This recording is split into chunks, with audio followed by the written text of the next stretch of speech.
Welcome back to another video, and for this week I'm going to show you how to use the Drum Machine Designer in Logic to make your own drum rack.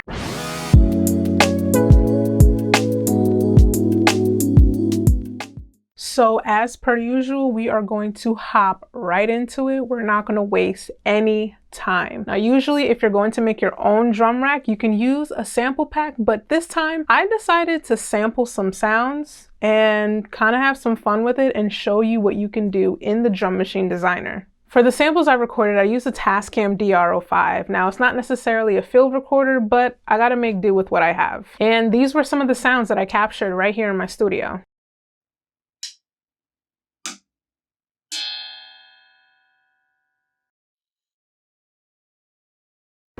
And with that said, let's hop right into Logic and show you how to get going. Now, when you open up Logic, go ahead and open up an empty project. So you're going to select Software Instrument up here. And then from this list, go ahead and be sure to choose Empty Channel Strip.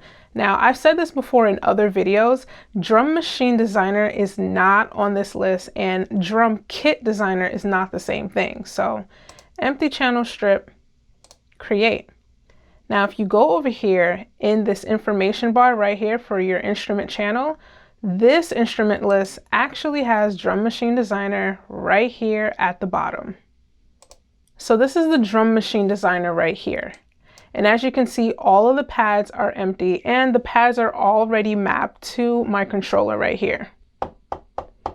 Now, when I hit it, you can see that it lights up, but no sound is coming out because we haven't dragged and dropped any sounds yet. So now that this is ready to go, I'm going to go into the folder where I saved my samples and we're just going to drag and drop the sounds. So we're just going to go into my Finder here, and these are the sounds that I sampled from earlier that I played for you guys, and I have them labeled out. So I'm going to drag each one into the Drum Machine Designer. Let's start with the kick. If you click over here, Cue Sampler Main, this is where you see the entire audio file. As you can see, I recorded it a few times and it brings in the entire clip.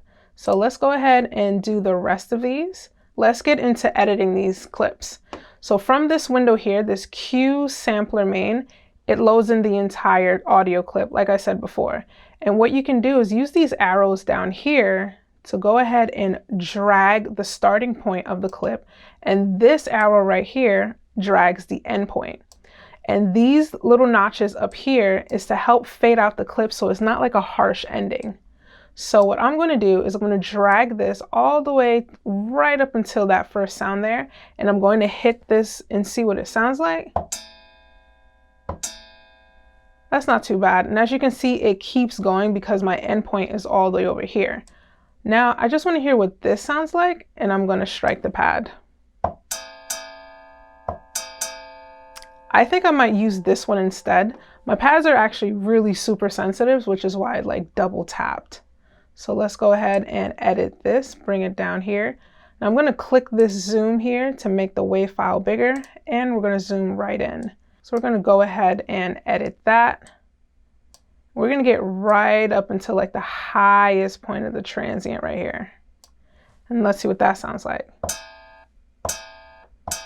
And if you can hear, it ends really abruptly towards the end. So I'm going to use this little fader right here to try and clean that up a little better. Still a bit sharp, so I'm probably going to bring it in a little bit more. Not totally mad at that. You kind of have to mess with it. But it also depends on the kind of samples that you got. Obviously, I didn't use a field recorder, so this is probably why it's not the best recording. And so let's go ahead and just chop up some of the rest of these, and then we'll go in and edit the sounds. So I'm going to go over here where it says Cue Sampler Details, and that's where we can go ahead and change up the sound a little bit more. So I'm going to actually turn off the LFOs for this one. So now that that's off, let's go ahead and mess around with the pitch. Let's bring this down, coarse. See what that sounds like. I actually like that a lot. Okay. I'm going to turn on the filter, and we'll keep it as a low pass filter, and let's bring this down, see what it sounds like. Much better. Let's bring it down some more. All right, that has a lo-fi type of vibe. I kind of like that. Let's bring up the drive just a little bit. Nice. I think I'm going to keep it that way. For this part right here, you can go ahead and just repeat the same steps for the other drum sounds. Just be sure to adjust the parameters until you find a sound that you like for each one. And there you go. We edited some sounds in the Drum Machine Designer, and you basically have your own sample pack. You don't even really need to download or buy any new ones. So normally I would probably just finger drum a pattern in, but today let's actually draw some patterns in and have some fun. So I'm going to close out of the Drum Machine Designer, close out of the library here, and let's add a MIDI region. We're not going to make this too long. Let's just try to make this 2 bars. Well, I don't actually want it to be, there we go. Let's just make it 2 bars. Double click, open up the piano roll, and you're just going to scroll down until you see the names of your samples.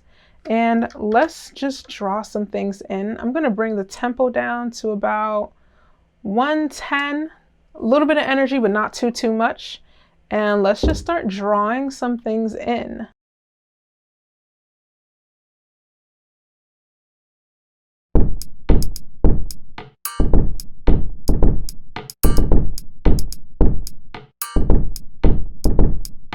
Now, as usual, if you enjoyed this video, you know what to do. Slap up that subscribe. And if you did not enjoy this video, please be sure to hit the dislike button 2 times, and I will see you guys in the next video.